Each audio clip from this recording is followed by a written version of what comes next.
Greta Thunberg के खिलाफ Delhi police ने कोई भी एफआईआर दर्ज नहीं की है। पुलिस ने साफ किया कि एफआईआर में किसी का नाम नहीं लिया गया है। यह मामला टूल किट की रचनाकारों के खिलाफ दर्ज हुआ है, जो जांच का विषय है। किसान आंदोलन पर विदेशी सेलिब्रिटीज के ट्वीट पर गृह मंत्री अमित शाह ने पलटवार किया है। उन्होंने कहा कि कोई भी प्रोपेगेंडा भारत की एकता को डिगा नहीं सकता, न ही भारत के भाग्य का फैसला कर सकता है। वहीं भारत के अंदरूनी मामलों में हस्तक्षेप के विरोध में सिंगर रिहाना ग्रेटा थनबर्ग के खिलाफ कई जगह विरोध प्रदर्शन किए गए। दिल्ली में अलग अलग जगहों पर चल रहे किसान आंदोलन स्थलों के पास से दिल्ली पुलिस ने सड़कों पर लगी कीलें हटवाना शुरू कर दिया है। गाजीपुर बॉर्डर पर सड़कों पर बिछी कीलें हटा दी गई हैं। हालांकि दिल्ली पुलिस ने कीलें हटाने पर सफाई देते हुए कहा कि कीलों की रीपोजिशनिंग की जाएंगी, कीलें दोबारा लगाई जाएंगी। कांग्रेस महासचिव प्रियंका गांधी दिल्ली में ट्रैक्टर रैली के दौरान जान गंवाने वाले किसान के अंतिम अरदास में रामपुर पहुंची। सरकार पर निशाना साधते हुए कहा कि सरकार कृषि कानूनों को वापस नहीं लेना चाहती। कृषि कानूनों के विरोध में आज तीसरे दिन भी राज्यसभा में हंगामा हुआ। आप सांसद संजय सिंह ने किसानों का मुद्दा उठाया। संजय सिंह ने कहा कि दिल्ली के बॉर्डर्स पर कंटीले तार और बैरिकेड लगा दिए गए हैं। किसानों से मिलने गाजीपुर बॉर्डर जा रहे विपक्षी सांसदों को आज बॉर्डर पर ही रोक दिया गया। एनसीपी नेता सुप्रिया सुले, सौगत रॉय, हरसिमरत कौर बादल समेत विपक्ष के कई सांसद गाजीपुर बॉर्डर पहुंचे। सभी सांसद प्रदर्शनकारी किसानों से मुलाकात करना चाहते थे, पर सभी को बैरिंग लौटना पड़ा। प्रधानमंत्री ने चौरी चौरा का शताब्दी समारोह का शुभारंभ किया। इस दौरान क्रांतिकारियों को नमन करते हुए पीएम मोदी ने एक डाक टिकट भी जारी किया। इस मौके पर कृषि कानूनों की तारीफ करते हुए पीएम मोदी ने कहा कि नए कानूनों से हमारे किसान आत्मनिर्भर बनेंगे। किसान कहीं भी अपनी फसल बेच सकते हैं।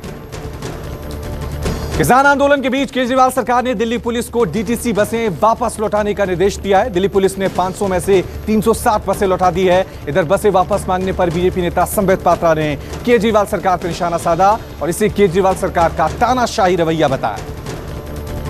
दिल्ली के डिप्टी सीएम मनीष सिसोदिया ने आरोप लगाया कि केंद्र सरकार ने दिल्ली सरकार की शक्ति छीनकर उपराज्यपाल को देने के लिए कैबिनेट में एक कानून पारित किया है। सिसोदिया ने कहा कि यह दिल्ली के लोगों के लोकतंत्र, संविधान और इच्छा के खिलाफ है। दिल्ली में प्रदूषण की दिक्कतों पर दिल्ली सरकार गंभीर नजर आ रही है। अगले 6 महीनों में दिल्ली सरकार पूरी तरह से इलेक्ट्रिक व्हीकल पर स्विच हो जाएगी। वहीं आम लोगों में भी इलेक्ट्रिक व्हीकलों को बढ़ावा देने के लिए स्विच दिल्ली अभियान लॉन्च किया गया है। सीएम केजरीवाल ने बताया कि करीब 6000 इलेक्ट्रिक वाहन खरीदे गए हैं, जिसमें लोगों को सब्सिडी दी गई है।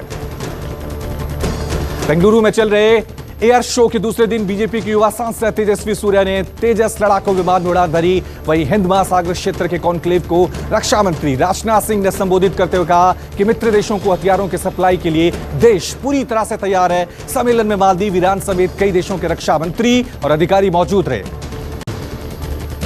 संसद में गृह मंत्री अमित शाह ने एनएसए अजीत डोवल के साथ बैठक की। इस हाई लेवल बैठक में दिल्ली पुलिस कमिश्नर भी मौजूद रहे। सूत्रों से खबर है कि 26 जनवरी को दिल्ली में ट्रैक्टर रैली के दौरान हुई हिंसा को लेकर बैठक पर चर्चा हुई। केरल के 2 दिवसीय दौरे पर बीजेपी अध्यक्ष जेपी नड्डा ने पार्टी कार्यकर्ताओं से बातचीत की। साथ ही त्रिशूर में उन्होंने जनसभा को संबोधित किया। नड्डा 2 दिवसीय दौरे में बीजेपी की कोर कमेटी के साथ भी बैठक करेंगे। साथ ही संगठन को मजबूत करने के लिए कई बैठकों में हिस्सा लेंगे।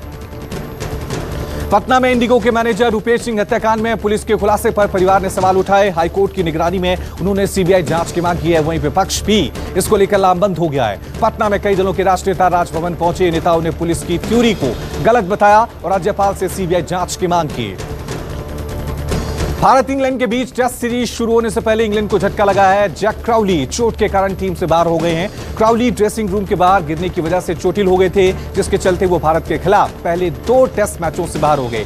उनकी जगह ओली पोप को जगह मिली है। कल भारत इंग्लैंड के बीच पहला टेस्ट मैच शुरू हो रहा है।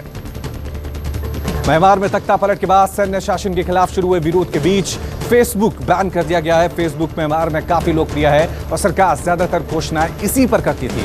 फेसबुक के प्रवक्ता ने कहा कि म्यांमार में इंटरनेट दाताओं को फेसबुक पर अस्थायी रोक लगाने का आदेश दिया गया है।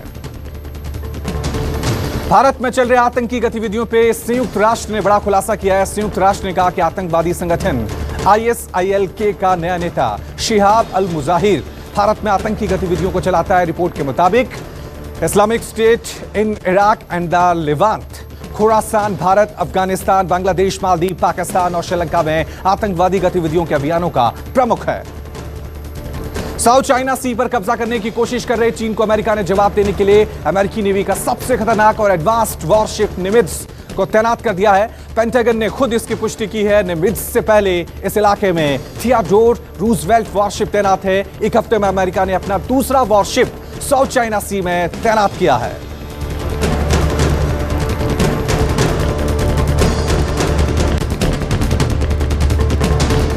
नमस्कार, मैं हूं मानक गुप्ता। अगर आपको हमारा ये वीडियो पसंद आया हो तो इसे लाइक और शेयर जरूर करें और हां, हमें सब्सक्राइब और फॉलो करना ना भूलें ताकि आप देश और दुनिया की कोई खबर मिस ना करें। तो जुड़े रहिए हमारे साथ और देखते रहिए न्यूज़ 24।